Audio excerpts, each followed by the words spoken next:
Дмитрий Дмитриевич, здравствуйте. Здравствуйте. Во-первых, я поздравляю вас с наступающим Днем Хомуса. Спасибо. Большой праздник, уже Да. такой ежегодный, очень популярный. По отношению к другим музеям, наш музей именно по своей концепции развития, да, немножко как бы другой. Лео Тадагава, он предполагает, что данный инструмент распространен у 250 народов. Отношение к звуку нашего инструмента, якутского хомуса, очень такое трепетное, уважительное. И всегда они очень так восторженно принимают звук нашего музыкального инструмента. Дмитрий Бестинов родился в селе Чимнаи Татинского района. В 2009 году окончил Якутский государственный университет имени Амосова, факультет якутской филологии и национальной культуры. Трудовую деятельность начал в национальной вещательной компании «Саха» в должности корреспондента студии «Ал-Лукмас». С 2018 года является директором музея хомуса и одним из активных популяризаторов якутского хомуса на различных площадках, в том числе международных. Дмитрий Дмитриевич, здравствуйте. Здравствуйте. Во-первых, я поздравляю вас с наступающим Днем Хомуса. Спасибо. Большой праздник, уже такой ежегодный, очень популярный. Мне кажется, многие о нем знают, и многие его отмечают довольно системно.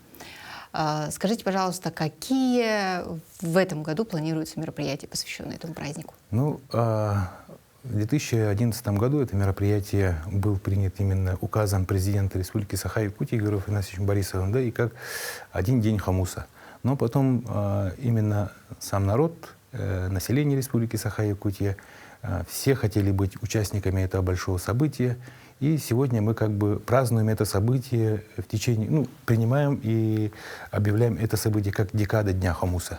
Поэтому она начинается намного раньше. В течение ноября месяца мы считаем, что это декада Дня хомуса.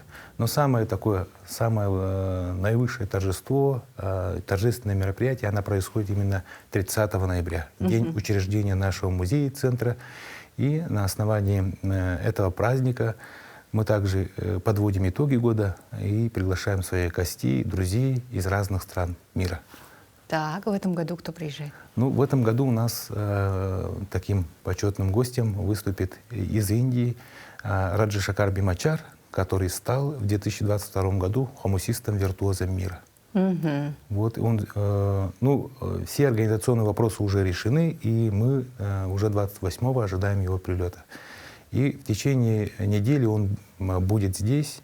Также у него запланирован мастер-класс, участие в торжественном вечере Дня хомуса.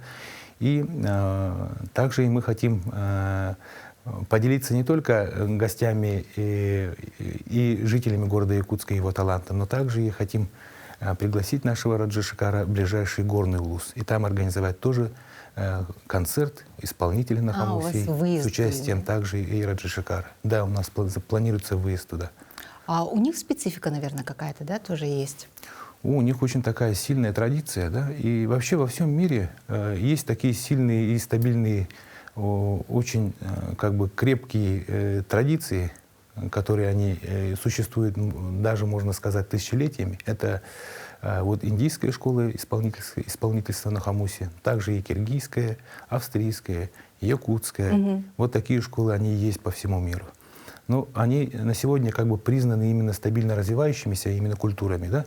И один из ярких представителей вот индийского народа будет в этом году у нас Раджашекар Бимачар.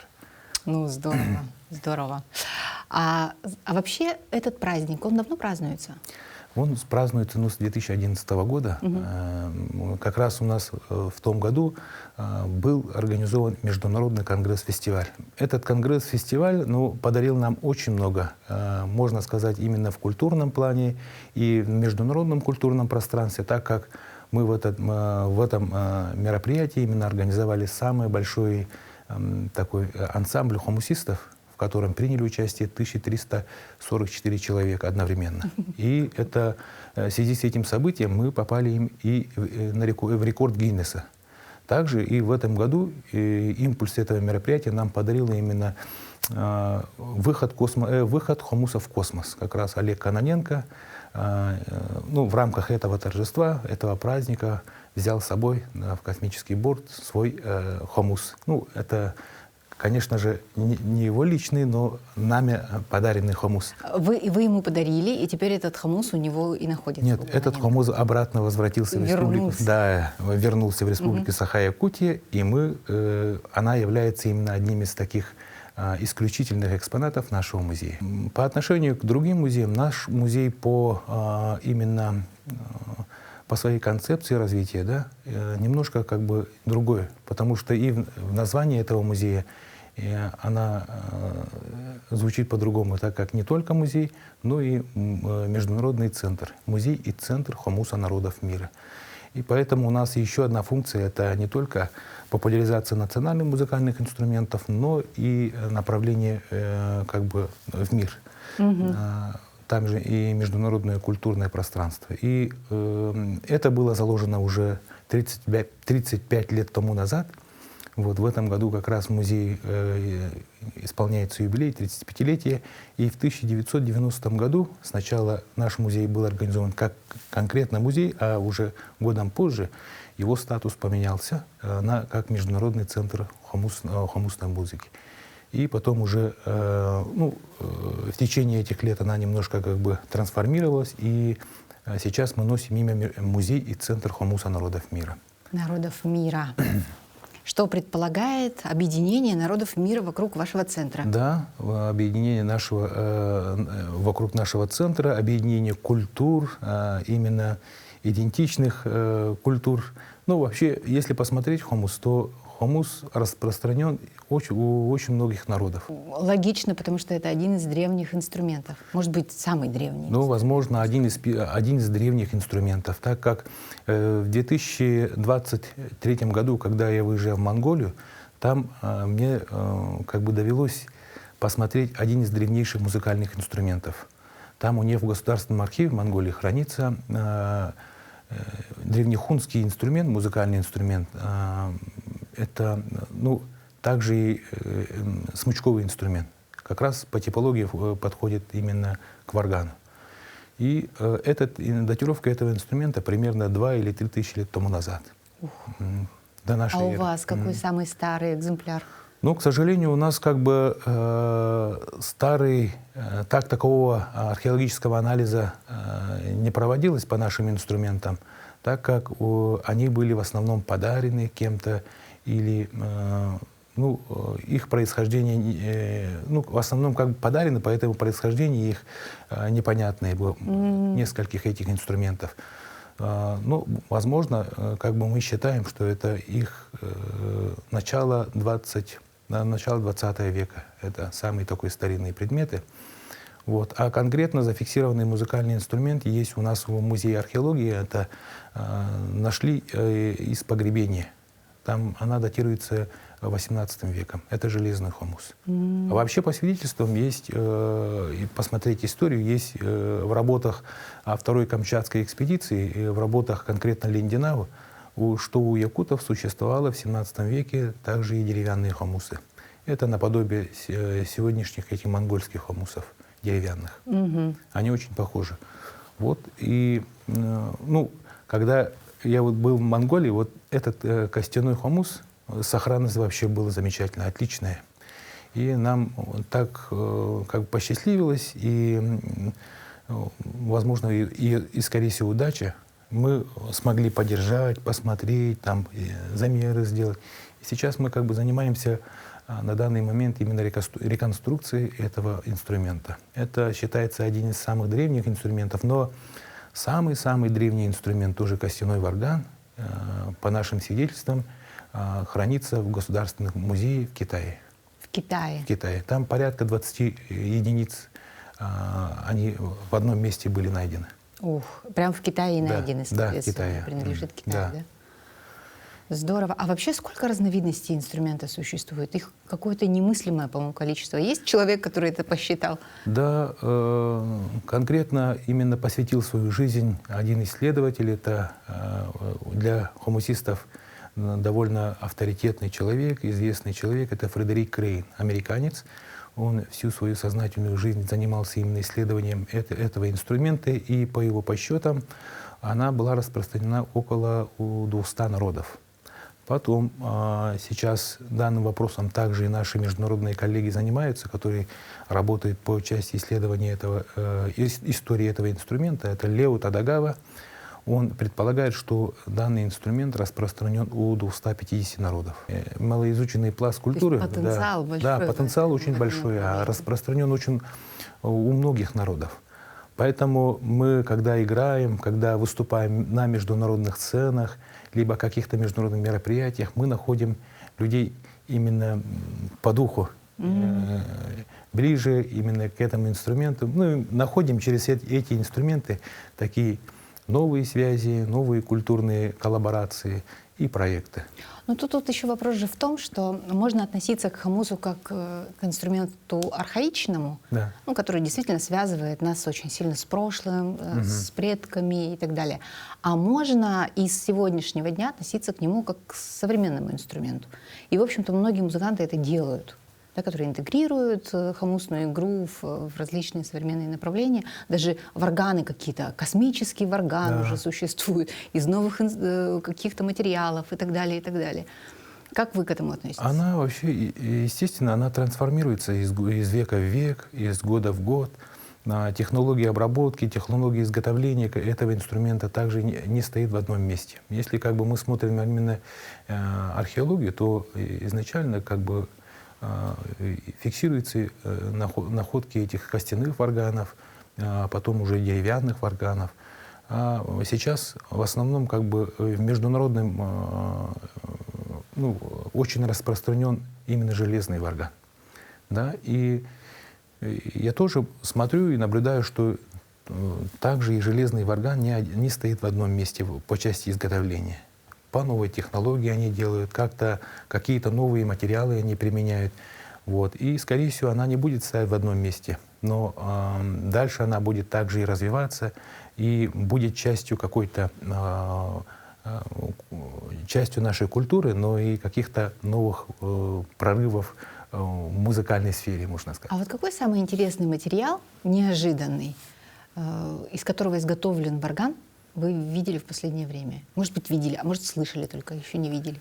Ну, конечно, очень интересный музыкальный инструмент у народов который проживает в Китае. Да? В прошлом году как раз мы приглашали нашего тоже виртуоза-хомусиста Ма Гуагуа. И у них данный вид инструмента называется коусянь. И она изготовлена именно из этих латунных или бронзовых пластинок.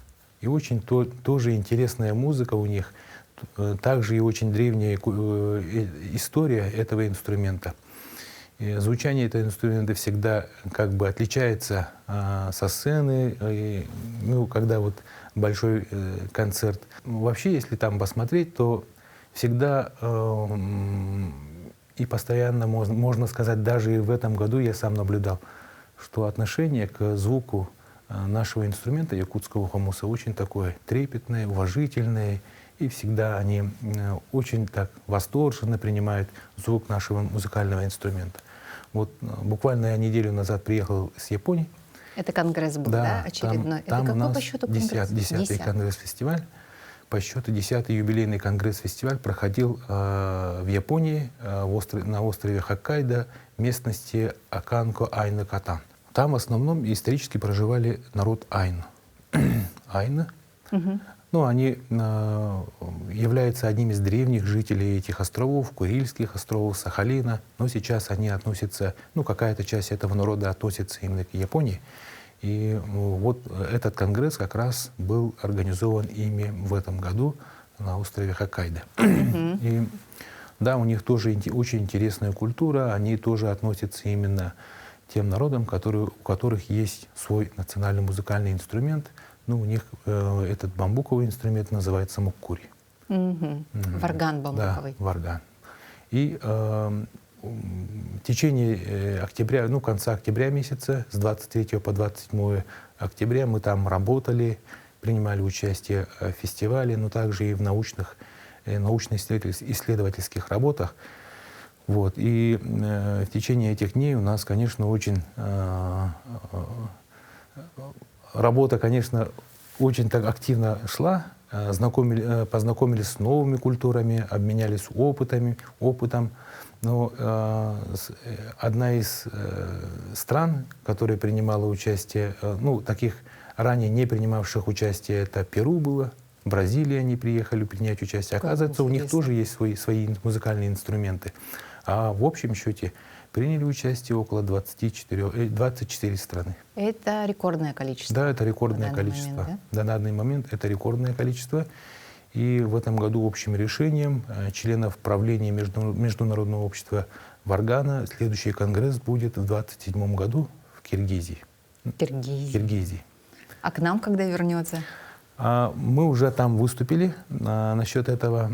По предварительным расчетам к нам приедет это мероприятие в 2031 году. Мы уже наше пожелание озвучили и намерение озвучили, что планируем провести это мероприятие.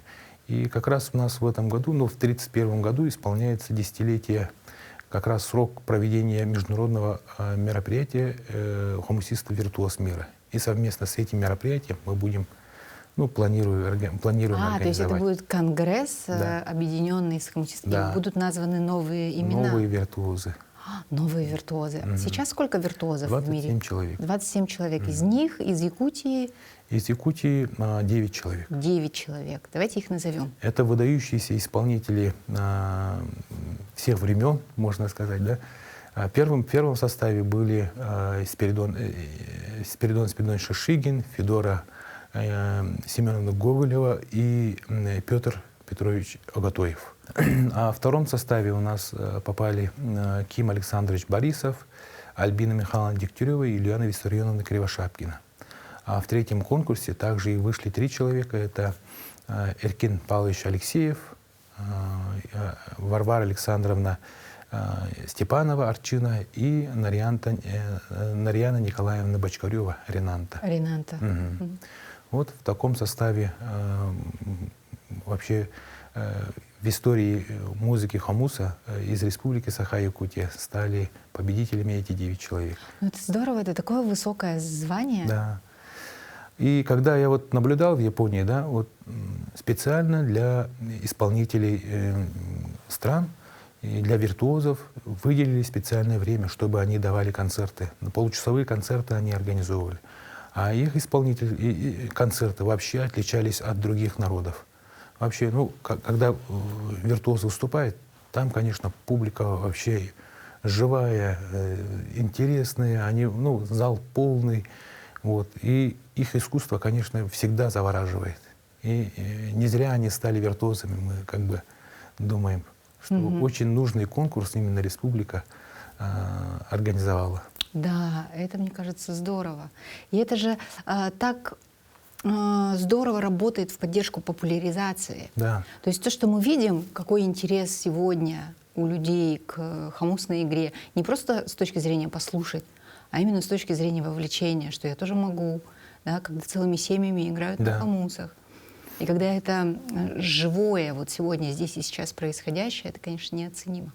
Да, вообще, когда при становлении современной России, Республика Саха-Якутия также и принимала свои нормы и правила законов, такие основополагающие документы. И в 90-х годах наша культурная часть и основные эти традиционные наши фольклоры, например, Олонхо, Огухай, Хомус, Тоюк, они также были включены в этот нормативно-правовой документ.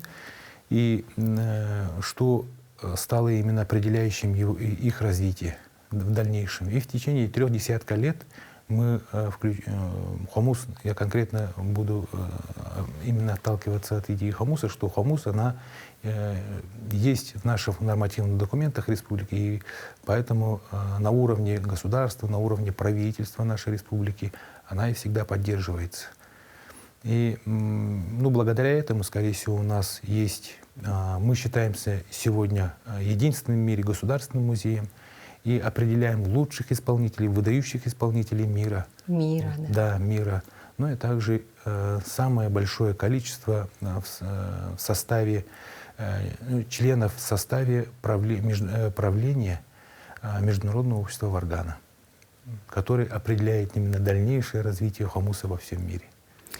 Дмитрий Дмитриевич, скажите, пожалуйста, а вот вы сам когда пришли к хумусу? Когда вы им заинтересовались? Ну, конкретно я пришел в этом учреждении в 2017 году. До этого я работал в течение 8 лет журналистом, но в это издании... Да. Вот. Ну, скорее всего, это, ну, как и для меня, как и для всех вас, хумус, охота и так далее. Всем как бы эта тема близка, и где-то она вокруг нас. Да? Например, вот я хочу немножко рассказать про себя, про, ну, почему я пришел к хумусу, хочу, как бы думаю, да, я тоже постоянно думаю. Был вроде как далекий человек, ну, не далекий, а, скорее всего, журналист обычно все знает. Но у меня бабушка моя по отцовской линии, она была тоже хумусисткой. Вот. Но эту мою бабушку я никогда не видел, и мой отец тоже не видел. Вот. Она умерла молодой. И все в своих воспоминаниях, вот, старшее поколение моей бабушки, они рассказывают, что она очень хорошо играла на хумусе. И в то время как бы никто особо не играл. В одной руке, например, в правом кармане халата всегда был у нее хумус, а в левом кармане почему-то соль. Ну, это интересно. Вот, и, конечно же, мое поколение именно выросло во время национальной концепции, и в школах, в детских музыкальных школах хумус всегда звучал, и все играли. Вот, и отец мой также играет на хумусе. Поэтому он с великим Лукой Турниным также и на одной сцене они выступали. С Борисом Федоровичем Неустроевым «Мандарус». Поэтому эта тема хумуса, она не была такой отдаленной для меня. То есть даже тогда, когда профессионально хумусом не занимались, все равно хумус занимался вами? Да, да. Да. То есть он был в вашей жизни. И вы играли уже тогда? Конечно, мы, дети именно национальной концепции, все играли. Мои одноклассники тоже все играли. Мои тоже родные, сестра, брат тоже, они были знакомы этим инструментом. Вот. Сколько у вас хумусов личных? Личных у меня вот только один. Один? Один. Но есть подаренные. Зато какой, да? Да, подаренные есть, конечно, вот эти инструменты народов мира, это монгольские, там, других народов, но я считаю именно своим хумусом только этот хумус. Это, ну, особый хумус. Это одно из последних работ Ивана Коновича Колодезникова. Юрим-Ус, он, ну, победитель очень многих конкурсов, народный мастер. И его хумусами также и на сегодняшние дни выступают Альбина Михайловна Дегтярева, Ким Александрович Борисов, Юлиана Виссарионовна Кривошапкина и, конечно же, Спиридон Спиридонович Шишигин, Иван Егорович Алексеев. Ну, он такие делают исключительные хумусы. И мне очень повезло, что один из последних работ именно купил я. И по сегодня я именно выступаю, когда выхожу на сцену или когда сам по себе буду, ну, играю только на этом инструменте. Только на этом, да. Ну и вообще по классике жанра. Если уже хумус появился в кадре, то было бы странно на нем не сыграть. Да. Да? Что будем играть? Я согласен. Ну, у меня таковой композиции нету, но, скорее всего, я сейчас сыграю вкратце такую импровизацию. Да, то, как чувствуете. То, как чувствуете сегодняшний день.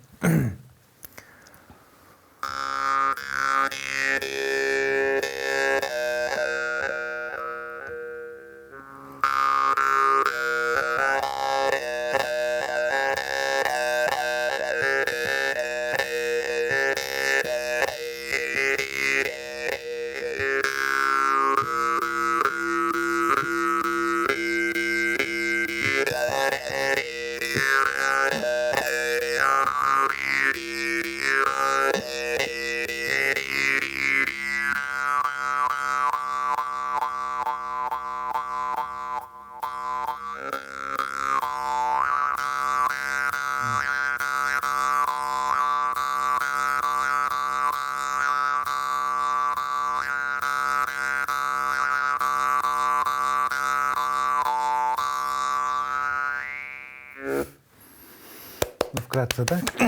Спасибо большое. Вот когда появляются такие звуки, сразу хочется улыбаться.